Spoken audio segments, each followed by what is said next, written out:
Hey guys, it's me, the Self-Reliance Kid, and I'm continuing on with Bushcraft for Kids into cutting tools for the 5Cs and 10Cs. So, you look down, I've got a bunch of different cutting tools. I've got an axe, a saw, and a bunch of different knives. So, first we'll go into the axe, or the hatchet.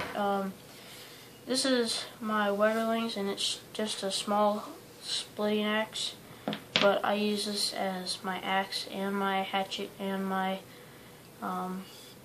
splitting axe, and it works good for all that stuff. But you can get, if you're on a budget, you can get your axe at the hardware store for 20 bucks, and that works good. You might have to do some things to it to make it perform a little better in cutting wood, but other than that, it's a good axe. But if you want something a little bit better, then just look up Wetterlings, and they make some really good axes. So next I get into the saw. For kids, you don't really need a big buck saw, in my opinion, because with a small saw like this is the Baco Laplander, you can cut all the way around the log and then just go straight through the middle and snap it, and you don't have to carry a big buck saw. Then you just carry a little saw like this and you should be fine. But I use this a lot for cutting limbs down the size, and it works really well. So we'll go on to bigger knives now. This is a Blind Horse AT. It's a fixed blade knife, so that means it doesn't fold, and the blade goes all the way through the handle. Now, I'm a big fan of fixed blades because they don't fold up in your hand, and I trust them for batoning and any woodcraft that I'm doing. This one's got polished black micarta scales and high carbon blade, which is good for striking your ferro rod. And it's got a 90-degree spine, so it's a good knife for bushcraft. Any blind horse you can find, should probably get one. You can find them on eBay now, or you can go to Battle Horse Knives or LT Wright Knives. So next, that's this is like a higher end knife, but if you need something cheaper but still very effective, this is a Mora. And this is 12 bucks normally, so it's a good price for a knife. The handle is very comfortable for kids and adults. And with the rubber, there's never been a time where it's gotten wet and my hands have slipped, so it's a very good rubber. You might have to take a file to the spine of it when you get it, because it's normally rounded. But just file it till it's flat, and then you should get a 90-degree spine for striking a ferro rod. And this works really well because it's high carbon, and it's just a really good knife. But it has a rat tail tang, which means that the tang or the blade goes down in the handle and then stops right about here. So these will break if you're batoning really hard on them, but that doesn't happen a lot. So going into my kind of favorite knife right now is the Survive 3.5 with the necker on the sheath, and this is a Kydex sheath, and then I just bolted them together. But this allows me to have a big blade that's also a fixed blade,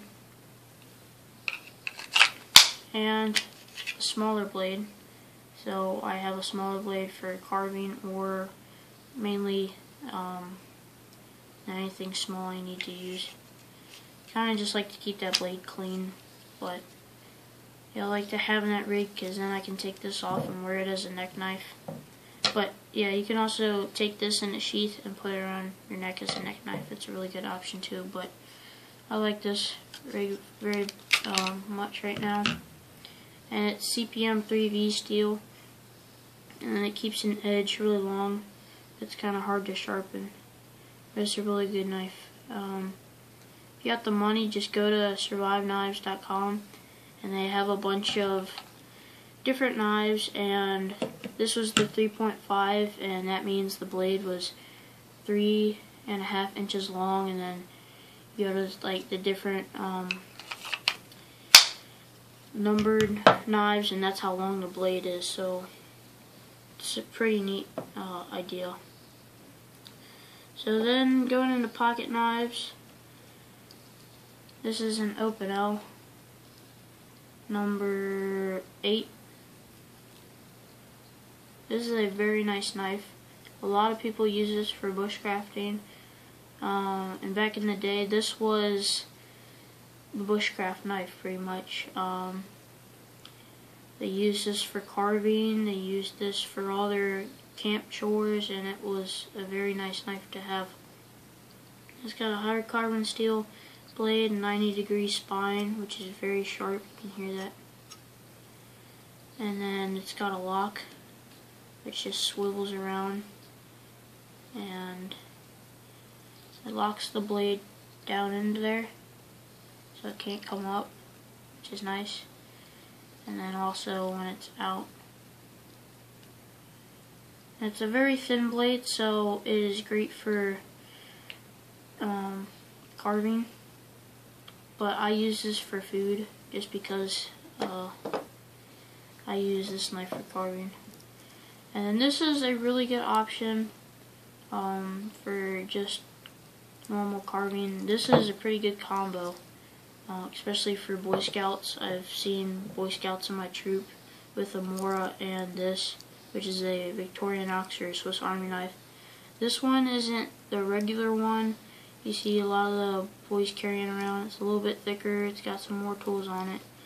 I'm not really sure the model, but it's got a big pair of pliers, which is nice. So I use this as my multi-tool. And I do whittling, which isn't really carving, I make things, and this little blade is perfect for that. So if you're into whittling, this little blade is really good for it. And then just all the tools on here are good for, like the screwdrivers, good for disassembling that, and any other pieces of gear you need to work on. And then another thing to carry in your pack that's good is just have a lanyard that's pre-made so that you can take it on, or you can clip it onto a knife like this and wear it around your neck. You want to have a neck knife. A lot of boys do that in Boy Scouts. So guys, that's my cutting tools for you. I hope I gave you some ideas. Like I said, this is probably the best knife for all of you to grab. And then whatever saw you can find, or a folding saw, and whatever axe, and whatever pocket knife you want. Yeah, this was just options. So I thank you for watching this. Hope I gave you ideas, and I'll see you on the next one.